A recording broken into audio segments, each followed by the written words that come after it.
YS Jagan అధికారం కోల్పోయిన తర్వాత వైఎస్ఆర్సీపీ నాయకులకు సంబంధించిన కుటుంబ విషయాలు కలకలం రేపుతున్నాయి. కుటుంబ గొడవలు, ముఖ్యంగా వివాహేతర సంబంధాలు వెలుగులోకి వస్తుండటంతో ఆ పార్టీకి తీవ్ర చెడ్డ పేరు వస్తుంది. అధికారంలో ఉన్నప్పుడే ఎంపీతో పాటు ఇతర ప్రజా ప్రతినిధుల రాసలీలలో బయటపడ్డాయి. ఇప్పుడు అధికారం కోల్పోయిన తర్వాత ఆ పార్టీ నాయకులకు సంబంధించిన మరిన్ని విషయాలు తెరపైకి వస్తున్నాయి. వాటిలో ఎమ్మెల్సీ దువ్వాడ శ్రీనివాస్ ఉదంతం తెలుగు రాష్ట్రాల్లోనే సంచలనంగా మారింది. అయితే వారి కుటుంబ వ్యవహారాల అంశం పార్టీకి చేటు చేస్తుందనే అభిప్రాయం వ్యక్తమవుతుంది. ఈ క్రమంలోనే ఆరోపణలు ఎదుర్కొంటున్న వారిపై పార్టీ అధినేత మాజీ సీఎం వైఎస్ జగన్మోహన్ రెడ్డి సంచలన నిర్ణయం తీసుకున్నారని సమాచారం.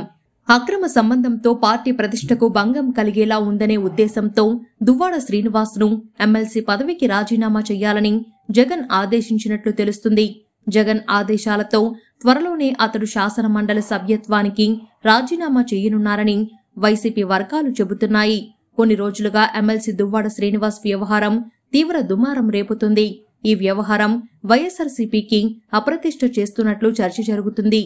గతంలో రాజ్యసభ సభ్యుడు, ఇతర మాజీ మంత్రులు, మాజీ ఎమ్మెల్యేలపై కూడా ఇలాంటి లైంగిక ఆరోపణలు వచ్చాయి. పార్టీపై తీవ్ర ప్రభావం పడకముందే జగన్ నష్ట నివారణ చర్యలు దిగినట్లు సమాచారం. ఈ క్రమంలో దువ్వాడ శ్రీనివాస్ కు ఎమ్మెల్సీ పదవికి రాజీనామా చేయాలని జగన్ ఆదేశించినట్లు వార్తలు వస్తున్నాయి. అయితే పార్టీ అధినేత ఆదేశాలకు అనుగుణంగా 2-3 రోజుల్లో దువ్వాడ శ్రీనివాస్ రాజీనామా చేసే అవకాశముందని ప్రచారం జరుగుతుంది. ఒకవేళ శ్రీనివాస్ ససేమిరా అంటే అతడి వివాదం మరింత ముదిరితే మాత్రం పార్టీ నుంచి సస్పెండ్ చేసే అవకాశాలు కూడా లేకపోలేదు.